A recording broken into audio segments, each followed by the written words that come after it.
Madame, Monsieur, bonsoir. Les informations de ce lundi 11 novembre 2019. Voici les titres.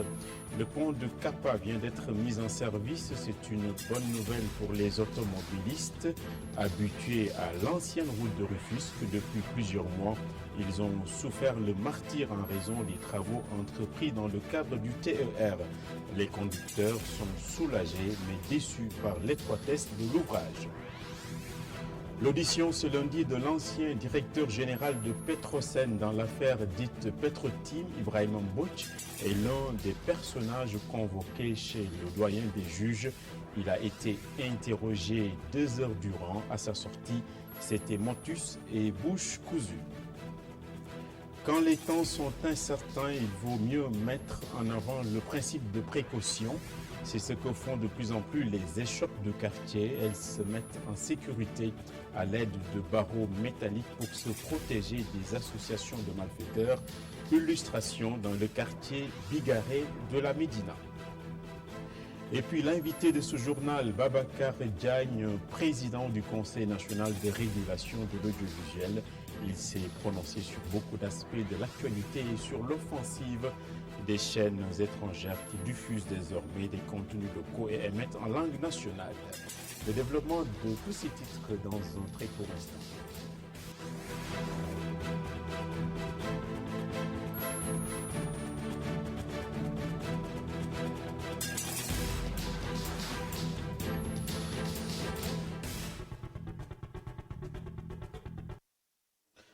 Les travaux du train express régional ont charrié beaucoup de désagréments et de colère chez beaucoup d'automobilistes dakarois. Ces derniers se plaignent des déviations et de l'absence de plans alternatifs de circulation viables. Les conducteurs empruntant souvent l'ancienne route de Rufisque, notamment Yarar Kappa, en ont particulièrement souffert. Seulement la mise en service d'un ouvrage d'art a amélioré la situation. Les embouteillages semblent avoir disparu, sauf que les gros porteurs sont déçus par l'exécuté du pont. C'est un reportage de Omar Khan et Augustin Mandan. Ami Collé n'en croit toujours pas ses yeux d'être arrivée si tôt à Yarar. Parce que avant, elle faisait des heures de route pour arriver ici. Il fallait faire un grand tour pour arriver ici. Je me perdais même des fois, mais aujourd'hui je suis arrivée très rapidement. Pour les automobilistes, ce pont est plus qu'une aubaine.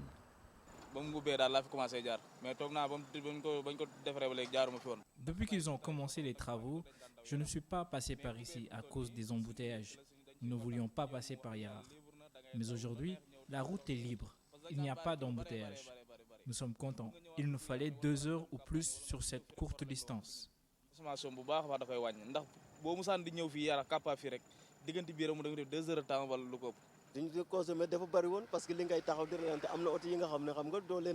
On consommait beaucoup de carburant à cause des embouteillages parce que sur une distance que nous devions faire en 30 minutes, on le faisait en 2 heures de temps et ça a impacté sur les tarifs. Pour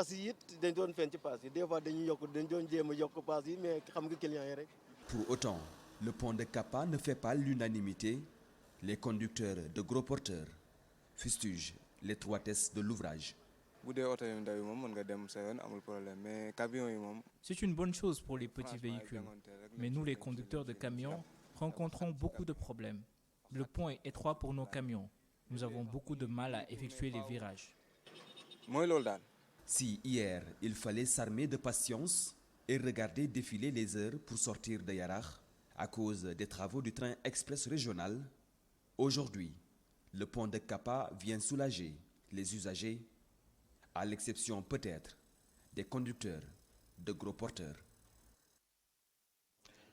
L'audition de l'ancien directeur général de Petrosen ce matin, Ibrahim Mbouch, a été entendu aujourd'hui donc durant 2 heures d'horloge par le doyen des juges dans l'affaire dite Petrotim à l'issue de son une audition, l'ex-patron de Petrosen n'a pas jugé utile de s'exprimer au micro des journalistes. Ibrahima Kamara. Arrivé très tôt dans les locaux du palais de justice, c'est au deuxième étage, devant le bureau du doyen des juges, où l'ancien directeur général de Petrosen a attendu jusqu'à 10h30, heure à laquelle il a été appelé par le secrétaire du doyen des juges. 2 tours d'horloge ont suffi à Samba Sall pour entendre l'ancien DG de Petrosen. Ce dernier, à sa sortie, n'a voulu piper mot. Les auditions devront reprendre le 14 novembre prochain dans le bureau du doyen des juges. Le président du CNRA, Babacar Diagne, sera l'invité de cette édition. Il s'est prononcé sur la grande offensive des chaînes étrangères, Sunuyof notamment, et de tous ces médias qui s'installent et diffusent en langue vernaculaire dans un contexte de prochaine exploitation du pétrole et du gaz. Mais le patron du CNRA se veut optimiste et considère que l'État va jouer pleinement son rôle. On écoute Babacar Diagne interrogé par El Hadji Malick Cissé et Augustin Manda. Vous savez, le numérique, c'est ça l'enjeu fondamental. Avec une fréquence, on avait une chaîne. Aujourd'hui, avec une fréquence, on a 6, 8, 10, 12 chaînes. Aujourd'hui, c'est la production, la qualité de la production qui fera la différence. Maintenant, est-ce que les chaînes peuvent, à elles seules, arriver à un standard de production qui peut concourir avec ces chaînes? On peut se poser des questions. Donc moi, je préconise et je suggère que l'État aide. Et je pense que le ministre de la Communication, avec qui j'ai discuté à plusieurs reprises, est disposé à aider, disposé à accompagner les chaînes. Nous sommes bientôt une petite Arabie Saoudite. Vous voyez, nous allons à 150 000 barils jour, alors qu'aujourd'hui, on a à peine besoin de 10 000 barils, 15 000 barils jour. Donc, cela veut dire que nous sommes un pays potentiellement riche, donc nous sommes un pays intéressant pour tout le monde. Alors, donc, il faudrait qu'on pense à cela et qu'en conséquence, qu'on reste vigilant, mais qu'on se dise en tout cas en matière d'audiovisuel, ce qui est important, c'est produire et bien produire par rapport à sa cible. L'année 2019, en cours de finition, a été cataclysmique et macabre pour les femmes qui ont souffert de graves violences basées sur le genre. Selon un rapport de la synergie des organisations de la société civile, les homicides contre les dames ne fléchissent point et comble de la déshumanisation. Les meurtres sont précédés de viol ou de tentative de viol. Reportage sur place à Kolda, Seydou Diatta. Cette session de formation des acteurs à l'échelle communautaire traduit le changement de fusil d'épaule afin d'apporter la réponse appropriée face aux violences basées sur le genre. Car il est clair que ni les chartes et conventions relatives aux droits humains, ni les instruments juridiques au plan national, encore moins les campagnes de sensibilisation, n'ont jusque-là réussi à endiguer les violences à l'égard des femmes. L'année 2019 aura été particulièrement meurtrière pour la jeune féminine. 2019 particulièrement est une année désastreuse pour les femmes. De janvier 2019 à maintenant, on a enregistré 12 meurtres de femmes et ces 12 meurtres l'ont été suite à un viol ou une tentative de viol. Récemment, on a eu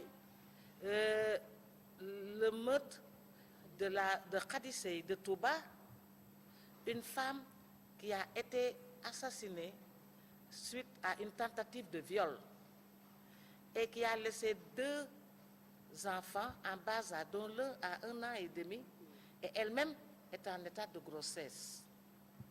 L'autre, c'est le cas du meurtre de la femme de Bagadadi qui a été attaquée à la hache. Et d'autres meurtres, il y en a beaucoup. L'espoir de conjurer le mal repose désormais sur la promotion de l'assistance juridique et de l'aide juridictionnelle, mais aussi la concrétisation des projets de loi portant criminalisation du viol et de la pédophilie. Sauf qu'il va falloir d'abord cerner les contours des pesanteurs socioculturels. Il y a l'ignorance, il y a la peur de la justice, il y a également les pesanteurs socioculturels. tout le monde cherche à protéger l'auteur, parce que soit il est de la famille ou de l'entourage, en tout cas proche de la victime. Personne ne cherche à réparer les préjudices qu'a subi la victime. Ça, c'est un problème. Nous ne cherchons pas des arrangements, nous voulons que justice soit faite. Le plaidoyer a été fait pour demander un projet de loi portant criminalisation du viol et même la pédophilie. Ce projet de loi est actuellement en cours. On attend l'accélération de ce projet de loi et que la loi soit votée. L'année 2019 s'en va, mais les séquelles de son caractère macabre vont encore habiter les femmes encore longtemps. C'est une histoire cocasse. Donc ailleurs, c'est la tragicomédie. Depuis plus d'1 an, la grande mosquée de Vélingara est fermée à double tour. Le hic, c'est que 2 camps se disputent l'imama, celui de Shérif Issa Haïdara et celui de Thierno Omar Wouri Bari ne veulent plus se voir en photo après les échauffourées de 2018 qui ont conduit à la fermeture par le préfet du lieu de culte. C'est une ignominie aux yeux de l'islam. Reportage Mamadou Bipa Sissoko et Seleman Diallo. C'est le calme plat autour de la grande mosquée de Vélingara. La cause, elle est fermée depuis près de 2 ans maintenant. Et cette décision découle d'un arrêté préfectoral. À propos de la grande mosquée, donc, ça a été fermé suite à une bagarre qu'il y a eu entre des imams, en tout cas des gens qui voulaient diriger la prière du vendredi au niveau de la mosquée suite au décès de l'imam donc, qui était là. Donc c'était en janvier 2018. À l'origine, une rivalité autour de l'imama qui oppose Shérif Issa Haïdara et Thierno Omar Wouri Bari. Parce que nous demoon nañ ba dugg kaso pour affaire jàkka ji man ak mbay kooku. Nous avons même été arrêtés à cause de cette histoire-là, car on en est venu aux mains. Après cela, on nous a conduits à la brigade. Man ak moom yëpp ci brigade. L'une des raisons pour lesquelles Shérif Haïdara aurait été écarté, c'est qu'il serait devenu chiite suite à son séjour en Iran. Un compromis avait cependant été trouvé jusqu'à l'immixtion d'autres groupes, rendant la situation plus complexe. Serigne Dam a quitté Ziguinchor pour venir régler le problème. Le compromis était que chacun de nous dirige un vendredi sur 2, mais ça n'a pas abouti. Chacun dit que, voilà, que c'est soit son père ou son grand-père qui était imam ou bien qui a construit la mosquée. Donc souvent c'est des raisons aussi subjectives que les gens mettent en avant. Mais moi je leur ai dit que puisque dans le Coran il est bien dit comment on choisit un imam, j'ai dit qu'il suffit de se référer à cette parole divine-là pour vider le conflit. Mais tant qu'il y a des raisons subjectives qui sont mises en avant, donc le problème risque de perdurer. Aujourd'hui, les populations de Vélingara ne réclament qu'une chose, la réouverture de leur grande mosquée. Mais une issue semble peu probable, car les 2 camps campent sur leur position.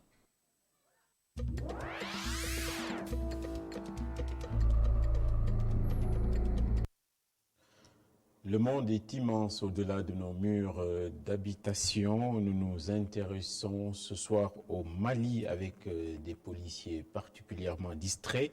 En Côte d'Ivoire, les difficultés de la couverture maladie universelle apparaissent au grand jour. En RD Congo aussi, où les bisbilles politiques n'en finissent pas. C'est un récit de Abdourahmane Diallo. Démarrons les actualités internationales ce jour chez nos voisins au Mali. Pas un seul policier au niveau de l'aéroport de la capitale malienne dans la nuit du mercredi à jeudi dernier. Une absence totale de contrôle qui a provoqué l'indignation de la police nationale qui promet de lourdes sanctions à l'encontre des agents en poste ce soir-là. Et comment les autorités ont fait pour se rendre compte de cette absence de contrôle? Eh bien, figurez-vous que c'est un homme à bord d'un vol Air Mauritanie qui a commencé à filmer dès son atterrissage sur le tarmac de l'aéroport de Bamako. Des box d'enregistrement vide et qui s'est dirigé vers la sortie sans pour autant être inquiété. Dans un communiqué, la police nationale fait savoir que le vol en question est arrivé en avance d'1 heure. Une explication que les ministres de la Sécurité et des Transports n'ont pas voulu accorder trop d'importance et promettent des dispositions supplémentaires pour que ces genres d'incidents ne se reproduisent plus.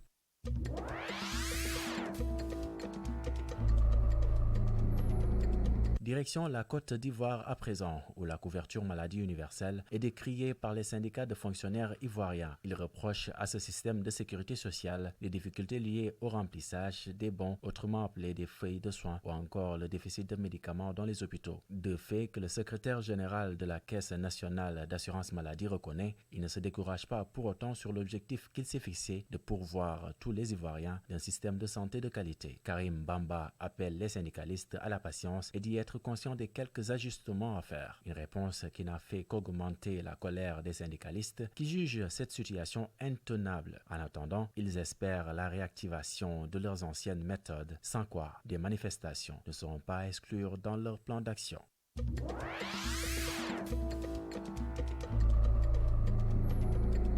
En République démocratique du Congo, pour terminer, les hostilités se poursuivent entre partisans de Joseph Kabila et de Félix Tshisekedi. En effet, ces partisans de l'ancien et du nouveau président de la République démocratique du Congo ne comptent pas enterrer la hache de guerre. Ce sont ainsi les militants de Félix Tshisekedi qui ont été maîtres de ce jeu avec des affiches géantes de l'ex-président qu'ils ont détruites en plein cœur de la capitale. Des images qui ont circulé dans les réseaux sociaux et qui ont fini par frustrer ces militants de l'autre camp. Ces adeptes du parti de Félix Tshisekedi ont à leur tour mis le feu à l'effigie de l'ancien président de la République démocratique du Congo. Des incidents qui ne sont pas sans conséquences puisque le numéro 1 de l'UDPS, le parti présidentiel, et vice-président de l'Assemblée nationale, annonce dans un tweet l'arrêt de toute discussion entre le parti de Félix Tshisekedi et celui de Joseph Kabila jusqu'à ce que les responsabilités dans cette affaire soit situé. Abdurrahman Ly, l'armistice du 11 novembre 1918 a eu 101 ans ce lundi. C'est un traité qui fut signé entre les Alliés et l'Allemagne. Il a mis fin à la Première Guerre mondiale de 14-18.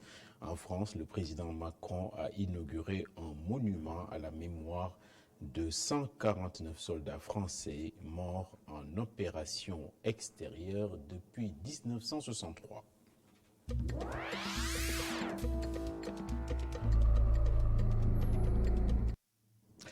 L'actualité des sports, le débrief des dernières nouvelles en la matière rassemblées et commenté par le coach du desk des sports, en l'occurrence Malik Tchandoum.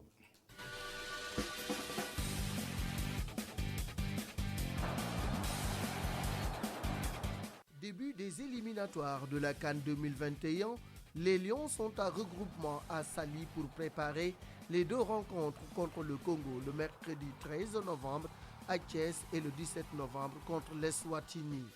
Les internationaux sénégalais, après leur match de championnat, ont rejoint la sélection à 2 jours du match contre le Congo.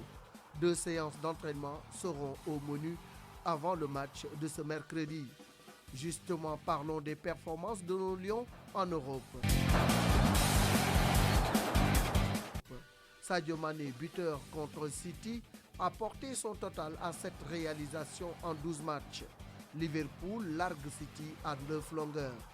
En France, Mbaye Niang enfile les buts avec Rennes.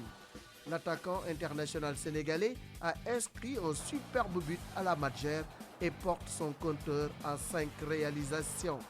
Mbaye Niang est le principal artisan de la victoire des siens sur Amiens.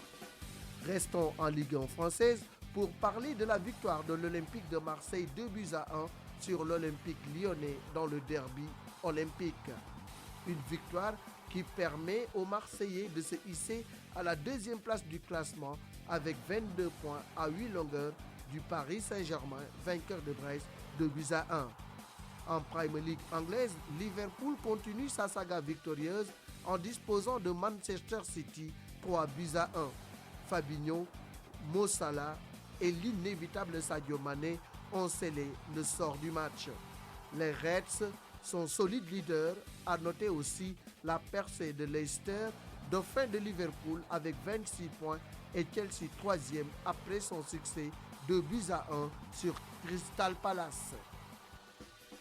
En Liga espagnole, Barça, porté par un Léo Messi stratosphérique, a battu Celta Vigo 4-1. Tandis que le Real de Madrid a étrié Eibar 4-0 avec un doublé de Karim Benzema. Barça leader avec 25 points, plus 18, suivi du Real de Madrid avec 25 points, plus 16. En Bundesliga, le Bayern de Munich se réveille et étrie Dortmund 4-0. Mönchengladbach reste solide leader après son succès sur le Werder de Brême 3-1. Leipzig vainqueur en déplacement à Hertha Berlin 4-2 pointe à la deuxième place. Enfin, dans le Calcio, 12e journée, la Juventus de Turin, grâce à Dybala, domine l'AC Milan 1-0 et reste leader avec 1 point d'avance sur l'Inter de Milan, vainqueur de Hellas Vérone 2-1. Enfin, en cyclisme, Tour du Sénégal 2019, les premiers coups de pédale ont été donnés à Kolda pour la première étape qui s'est tenue dans l'axe Kolda-Ziguinchor. L'Allemand Leitner Thomas est le maillot jaune de la première étape du 18e Tour du Sénégal de cyclisme.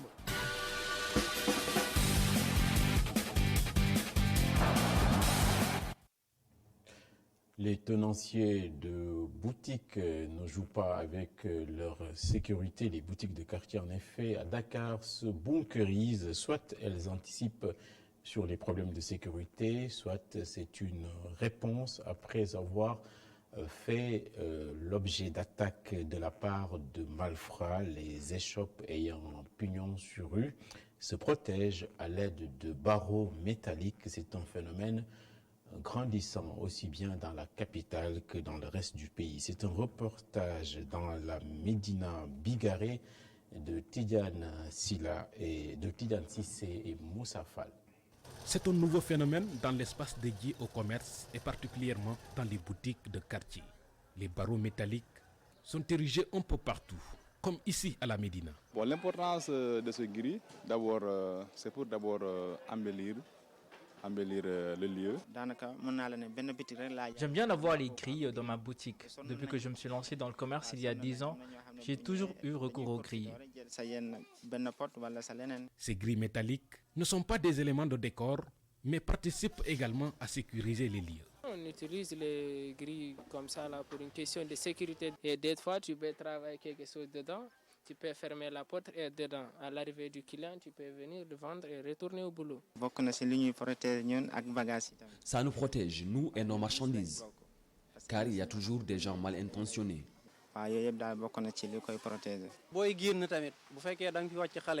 Quand c'est un enfant qui est là, les gens ont tendance à entrer à l'intérieur même de la boutique.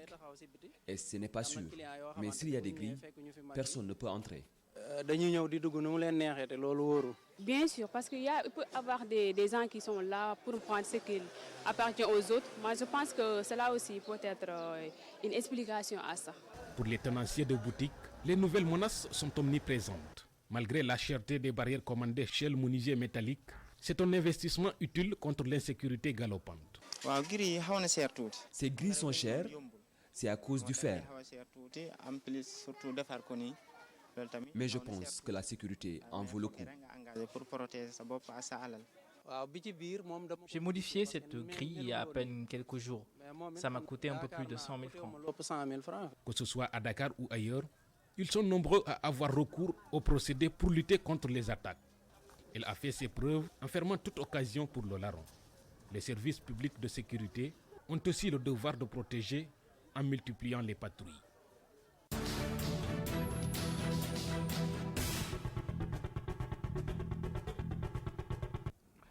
Nous recevons ce soir M. Babacar Diagne, président du Conseil national de régulation de l'audiovisuel. Bonsoir M. Diagne. Bonsoir. Nous tirons donc beaucoup de fierté à vous recevoir. Merci Hassan. Voilà, vous avez occupé la une de l'actualité la semaine dernière au travers d'un communiqué demandant notamment l'arrêt de la diffusion de tous les messages relatifs aux produits dépigmentants. Vous avez notamment rappelé les dispositions de la loi et du Code de la presse en son article 112. Est-ce que les éditeurs de radio et de télévision se sont exécutés? Merci Hassan. Laisse-moi d'abord t'exprimer tout le plaisir que j'ai à te retrouver aujourd'hui sur ce plateau. Effectivement, nous avons donc, comme vous avez dit, fait la une des journaux en interdisant la promotion du Khessal. Et je dis bien, pas interdire le Khessal, mais la promotion du Khessal dans les plateaux, dans les radios et télévisions. Est-ce que les chaînes sont exécutées? Je pense que oui. Je pense qu'il y a quelques résidus et les gens qui sont chez nous préposés au visionnage ont signalé quelques résidus, mais ça ne devrait pas tarder, ils vont arrêter définitivement. C'est ça. Et pourquoi ils n'ont pas été nommés? Excusez-moi? Pourquoi les chaînes incriminées n'ont pas été citées? Elles vont l'être, parce que nous ne nommons pas tout de suite, nous appelons d'abord, nous vérifions la responsabilité des uns et des autres avant d'aller plus loin. Mais pour le moment, ce sont des choses marginales sur lesquelles je suis arrivé seulement ce week-end. Ce matin, j'ai repris, j'étais au Mali, comme vous savez, dans un grand séminaire. Mais nous allons faire le bilan de ce qui s'est passé. Il est vrai que j'ai eu plusieurs messages de plusieurs confrères, patrons de chaînes et producteurs de séries qui ont posé le problème de leur contrat qu'ils ont déjà signé. Mais sur ça, nous allons statuer et nous prononcer, bien entendu. C'est ça. Et l'association AIDA, qui lutte donc contre la dépigmentation, a sorti des ratios assez effarants sur le sujet. 67% des femmes sénégalaises se livrent à la dépigmentation et en fait, il y a même des hommes. L'association demande qu'on interdise purement et simplement l'importation et la commercialisation des produits dépigmentants. Est-ce que l'État ne gagnerait pas à aller encore plus loin et ne pas se limiter à un simple communiqué? Hassan, la question est très sérieuse. Très franchement, quand je vois des confrères, quand je vois des chaînes faire ce qu'elles ont fait ces derniers temps, je me dis enough, c'est enough. Ce combat est très vieux. Parce que vous savez que Chant d'ombre de Senghor date de 1945. Femme nue, femme noire, vêtue de la couleur qui est vie, de ta forme qui est beauté. Quand Senghor disait cela, personne ne croyait à la beauté noire. Et Senghor qui dit « et ta beauté me foudroie en plein cœur, comme l'éclair d'un aigle ». Ça, ce combat-là a été mené pendant des dizaines et des dizaines d'années. Vous avez aussi connu Peau noire, masque blanc de Frantz Fanon, qui date de 1952. Est-ce que vous savez que il y a eu aux États-Unis une dame, elle s'appelait Belmont Oliver, qui travaillait pour ABC et qui voulait couvrir simplement le mariage de la fille de Nixon en 1971, Patricia Nixon. S'est présentée, elle avait ses traits, ses cheveux et tout. On lui a dit non, mais non, c'est pas assez féminin. Rangez-vous. Et celle-là a payé de sa carrière. Elle a été renvoyée plusieurs années, a combattu pour revenir. Quand je vois des gens avec une telle légèreté, ça donnait à cette promotion de produits. Moi, je dis c'est effarant et c'est triste. Un dernier exemple, avant que je vous lâche, comme ça vous allez poursuivre. Vous connaissez sûrement Lupita Nyong'o, la top modèle kenyane, un des Mexicaines kenyanes. Elle est kenyane, ses parents étaient diplomates. Celle-là a dit qu'elle ne se sentait pas belle, elle ne se croyait pas belle. Il a fallu qu'elle voie Alec Wek, la soudanaise, à l'antenne et que Oprah Winfrey dise qu'elle est belle pour elle se convaincre qu'elle était belle. En 2014, elle était la plus belle femme au monde. Elle a été égérie de Lancôme. Ce combat-là, pour accepter, nous accepter, l'acceptation de soi pour les Noirs, c'est un combat qui a été mené par énormément de gens qui ont pas payé de leur vie, de leur carrière pour qu'on en arrive là. Donc cette légèreté avec laquelle on fait la promotion de la déforestation me gêne énormément. Alors, oui, allez-y. D'autant plus que la peau est le plus grand organe du corps humain, chez l'homme en tout cas. Et elle nous protège des attaques extérieures, les bactéries, les microbes. Mais il y a encore plus grave, c'est la publicité autour de la pharmacopée traditionnelle. Oui. Là, vous êtes dépassé. Oui, avant d'en arriver là, est-ce que vous savez que pendant très longtemps, les gens ont dit qu'il faut avoir la peau claire et les cheveux longs, sinon vous n'êtes pas belle.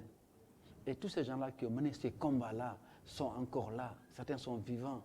Et encore, il y a des plus jeunes, je connais Rokhaya Diallo, Bilgis Diallo en France, qui ont mené le NAPI, Nati Happy, NAPI, qui ont fait ce mouvement. C'est un combat extrêmement important qu'on mène. Maintenant, la pharmacopée, c'est plus compliqué. On y est, nous sommes en train d'étudier la question. Nous avions été saisis, c'est pourquoi d'ailleurs il y a eu un retard par les médecins, l'ordre des médecins, qui a pris le combat en charge, qui nous a demandé notre soutien, qu'on a donné tout de suite. Et ils sont en train de mener le combat, je pense que ça devant les tribunaux. Si on a été saisis, nous, en tant que CNRA, on serait prononcé immédiatement. Mais avant, ils ont mené le combat plus haut. Et je pense qu'ils ont pris ça très au sérieux. En tout cas, nous avons apporté notre soutien et nous allons attendre. Et apparemment, le code de la presse, le nouveau code, ne l'a pas pris en charge. Le code de la presse ne parle pas de cela. Le code de la presse avait d'abord dit, attendez, c'était important, c'est le nouveau code qui précise interdiction des produits de fermentation. Ouais, mais l'ancien code disait tout ce qui nuit à la santé. Et c'est clair que les produits de fermentation nuisent à la santé. C'est clair que ces gens-là qui font n'importe quoi sans dosage nuisent à la santé. Donc je pense qu'on va y arriver. On est pas à pas, mais le reste, la promotion qu'on en fait, c'est extrêmement dégradant. Et c'est plus grave que tout. C'est plus grave que tout. Très bien. Et le CNRA a eu une panoplie de sanctions, mais vous vous êtes rendu célèbre par les communiqués et les mises en demeure que vous adressez aux médias. Qu'est-ce qui explique cette attitude relativement mollassonne et quels sont les autres niveaux de sanctions qui sont à votre disposition? C'est vrai, il y a eu, pour nous nous sommes dit, nous sommes une autorité de régulation, mais nous avons voulu être autorité d'influence. Et nous nous sommes dit, nous sortons d'une longue période d'incubation par rapport à la régulation, et que souvent les gens n'ont pas compris, et qu'il faut que nous nous expliquions, que nous allions vers les confrères. C'est ce que je fais quand je suis arrivé. J'ai fait toutes les rédactions, fait toutes les régions, et je me suis dit, mais il faut qu'on se parle d'abord. Derrière les noms des chaînes, il y a quand même des centaines de familles. Et arrêter une chaîne, c'est douloureux. En tout cas, moi, que je suis journaliste, qui ai fait ma carrière là-dedans, arrêter des chaînes, c'est douloureux. Il y a eu des sanctions, hein. Il y a eu des sanctions pécuniaires, que ça va de la sanction pécuniaire au retrait de la licence. Il y a eu des sanctions pécuniaires, il y a des chaînes qui ont payé. Il y a une chaîne en l'occurrence qui a payé 8 millions, etc., qui est obligée de payer. On peut commencer par des sanctions pécuniaires. Nous le ferons certainement pour cette affaire de RSL. Mais enfin, je sais ce qu'est le business model de nos chaînes de radio et de télévision. Je pense qu'en discutant et en parlant aux confrères, on n'arrivera pas à des sanctions. Il ne faut pas qu'on soit maso. Très souvent, quand je suis interrogé par des confrères, ils me disent pourquoi vous ne tapez pas. Mais enfin, pourquoi taperions-nous si on peut discuter et s'entendre? Donc, sous votre magistère, aucune chaîne ne sera fermée? Je ne peux pas le dire. Comme vous-même vous dites, si les gens outrepassent terriblement tout ce qui est réglementation, on finira par fermer des chaînes. Mais en tout cas, ce n'est pas mon souhait. Mon souhait est de discuter et de nous entendre. Mais enfin, il y a quand même beaucoup de bon sens. Nous l'avons vu pendant la Coupe d'Afrique. Beaucoup de chaînes qui diffusaient, beaucoup de radios. Votre directeur, Mamadou Rekan, que je salue au passage, quand je l'ai eu, il m'a dit, mais grand frère, je ne savais pas. Tout de suite, il s'est mis en règle. D'autres chaînes ont résisté quelque peu avant de voir que la sanction allait tomber et ont fini par respecter. Mais je pense que moi-même, je me dis, j'ai quand même fait plus de 30 ans de radio et de télévision et que j'ai mon rôle à jouer.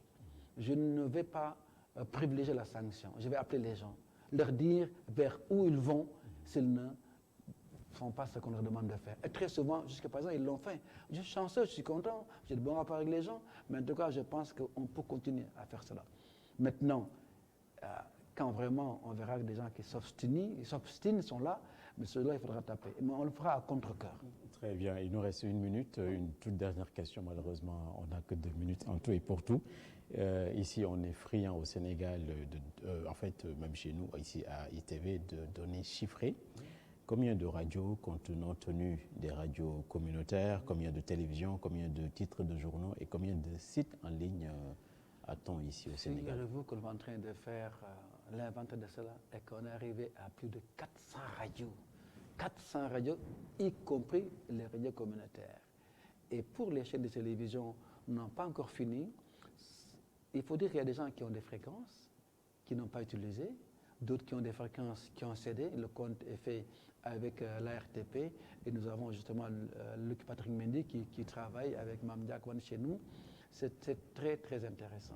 Pour le moment, il y a 17 qui sont en fonction dans la TNT, mais on va arriver à un paysage intéressant.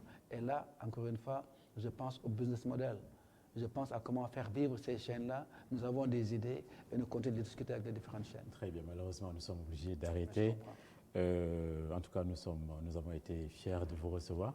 Merci beaucoup. C'est vous qui avez fait de nous ce que nous sommes devenus aujourd'hui. Merci beaucoup. Merci Hassan. Merci. C'est donc la fin de ce journal. L'information revient en fin de soirée. Je vous retrouve demain, Inch'Allah.